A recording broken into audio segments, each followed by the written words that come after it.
Olá, gente, tudo bem com vocês? Hoje nós estamos aqui com a psicóloga Geise de Oliveira. Ela trabalha no CAPS, na Rede Municipal de Saúde de Sombrio. Tudo bem, Geise? Tudo bem? A equipe do CRAS está muito feliz de recebê-la hoje aqui, tá? Muito agradecida por ter disponibilizado esse tempo para falar com a gente. E eu agradeço o convite, né? Eu acho que é bem importante a gente integrar esses serviços e eu tô aqui para poder contribuir o melhor possível para todos nós. Então fala pra gente um pouquinho o que é o CAPS e onde é o CAPS. Então, o CAPS, ele é um serviço de atendimento psicossocial, né? E lá a gente atua em uma equipe multidisciplinar.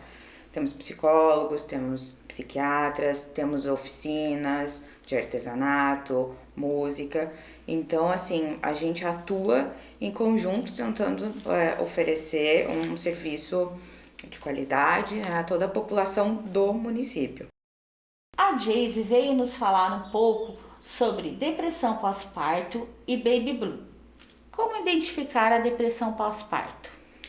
Então, a depressão às vezes ela confunde um pouquinho até em relação a outros sintomas, né? A outros transtornos mentais.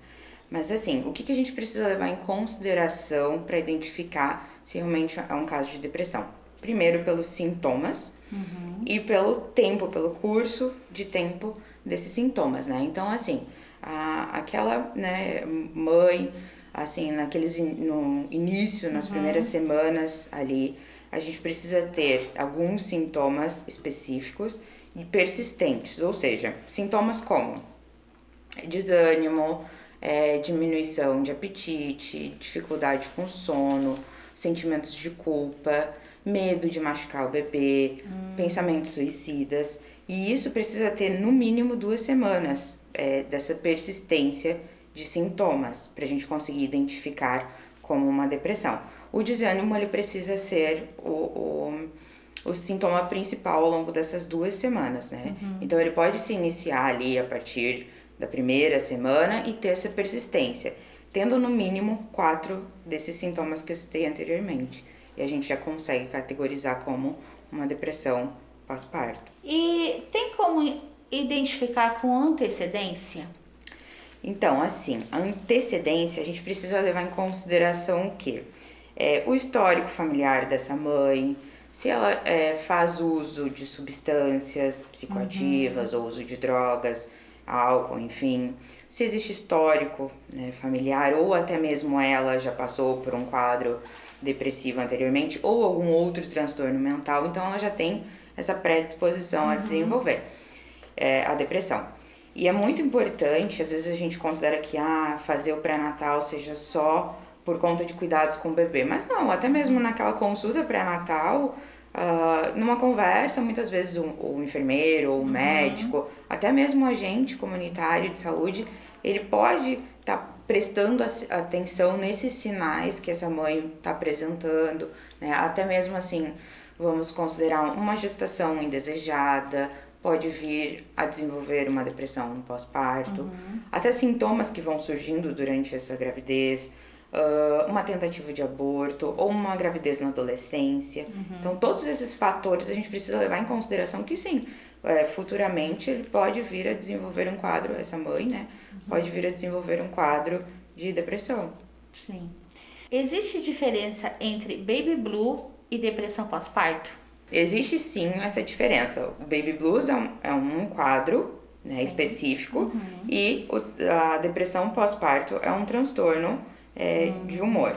Então, assim, no Baby Blues, essa mãe vai ter os sintomas logo no início, né? Logo no início do pós-parto, ali nos primeiros dias com o bebê, aquela fase assim de tudo novo, e ela começa a apresentar muitas vezes irritabilidade, choro excessivo, medo, até mesmo essa dificuldade em lidar com o bebê. Mas esses sintomas eles são transitórios, ou seja, eles acontecem, mas até mesmo a remissão desses sintomas ela se dá de uma maneira mais natural, diferentemente da depressão, que em muitos casos necessita inclusive de um tratamento, um acompanhamento para ter essa remissão dos sintomas, né? Sim.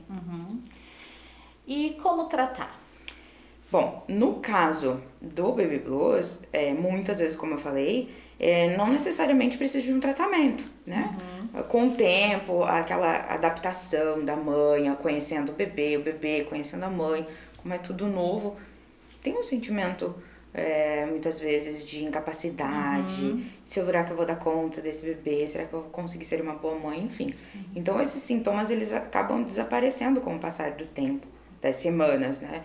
É em torno dos 2 primeiros dias até os 10 primeiros dias, por aí, né? Sim. E no caso da depressão, avaliando, né, todos esses sintomas, não diferentemente dos quadros de depressão, que existem leve, moderado e grave, isso é importante que exista esse acompanhamento, que haja uma intervenção, às vezes necessita ser medicamentosa, e aí assim vem aquele medo um pouco da mãe, né, de mas como é que eu vou tomar a medicação tendo um bebezinho, muitas vezes amamentando, mas existem, né, medicações, médicos, enfim, muito seguro para que faça esse acompanhamento. E inclusive o acompanhamento psicológico, né, é fundamental, muitos casos já desde a gestação, para quando a mãe já vem apresentando alguns sintomas de humor mais deprimido, uma desesperança, tudo isso precisa ser levado em consideração. E o tratamento nesses casos, muitas vezes precisa ser combinado com terapia e acompanhamento psiquiátrico. Estes sentimentos, assim, talvez venha assim dessa romantização de ser mãe, né, Disse? Porque a mãe tem que amar o tempo todo. E assim, quando isso não acontece e ela está cansada, aí vem esses sentimentos, né? E assim, né, quando o corpo, depois que a mãe teve a criança, o corpo ele vai voltar ao seu estado de antes, né, antes da gestação. Então assim, tem uma avalanche aí de sentimentos, de emoções e questões hormonais. E tudo isso acaba dando uma desestabilizada. E aí, às vezes, ela cria, como tu mesmo falou, ela cria aquela coisa de eu preciso ser uma boa mãe, eu preciso amar o meu filho, mas no começo ela só tá cansada, ela é tudo novo, ela não conhece ainda o bebê e ele chora e ela não sabe identificar os sintomas, então assim, ela tem dificuldade para dormir, o sono dela, né, em função assim de atender o bebê na madrugada, o cansaço mesmo, então a gente acabou se criando essa cultura de que eu já preciso sair do hospital bem, eu preciso sair feliz e cuidando, acertando em tudo com o meu bebê. E não é às assim. vezes, né, a gente pode errar, a gente pode acertar, às vezes dá certo dessa maneira, às vezes não dá certo, e tá tudo bem. Então, assim, a gente precisa respeitar também o nosso tempo, a mãe, né, precisa respeitar o seu tempo de adaptação com essa criança, e no início realmente pode ser que ela não seja, ela criou durante as 40 semanas ali, em muitos casos, né, assim, os seus 9 meses, criou um bebê ideal, ela imaginou aquele bebê. E depois daquele período do parto em si, ela realmente tem aquele bebê, ela tem aquela figura com ela. Então, não é muitas vezes como a gente idealizou. Né? Então, aí vem as frustrações, enfim, uma série de questões aí que acabam gerando esses sentimentos de medo, de impotência, incapacidade, como que eu vou criar esse bebê, até mesmo uma dificuldade em lidar com aquela criança, assim, no início. E quando a gente tem um quadro de depressão, um sintoma também bem comum, característico, é essa mãe rejeitar um pouco o bebê. Né? Então, por isso que é muito importante a gente identificar já nos primeiros sinais, assim, para buscar o tratamento adequado, o que menor sofrimento, né, tanto para a mãe quanto o bebê, assim, que possa proporcionar um menor sofrimento. Sim. Esse vínculo mãe e bebê, ele não nasce pronto quando eu fiquei grávida. É um processo, né? Exatamente. E assim, e aí se cria toda aquela expectativa, assim, claro, a gente tem que levar em consideração os vários contextos. Não é sempre aquela família cultural, tradicional que se criou. Né? Às vezes é uma mãe com os seus pais, às vezes é a mãe sozinha, às vezes tem uma rede de apoio social, tem uma rede de apoio familiar. Então, assim, as expectativas que eu coloco em cima daquela gestação, em cima daquele nascimento, em cima daquele bebê. Então, quando eu tenho aquilo e eu vejo que não é como eu imaginei, né? Lidar com a realidade com um bebê que precisa 24 horas de cuidado, de atenção. Ele também está se conhecendo, está conhecendo o mundo que ele está, então, o ambiente. Então, é muito importante, assim, que a própria mãe, né, não se culpe. Eu costumo dizer muito isso, assim, não te culpa por às vezes tu tá cansada, por às vezes tu achar que não vai dar conta, né? Para, respira e retoma, né? Pra gente não ficar naquela autocobrança. E é isso que acaba muitas vezes, de modo geral, assim, não só na depressão pós-parto, mas essa autocobrança de que eu preciso dar o meu melhor, eu preciso ser 100%, eu preciso ser... E, né, a gente acaba não conseguindo, e aí vem a frustração por eu não conseguir aquele ideal que eu planejei e tudo mais. Quais fatores implicam a longo prazo? Tá.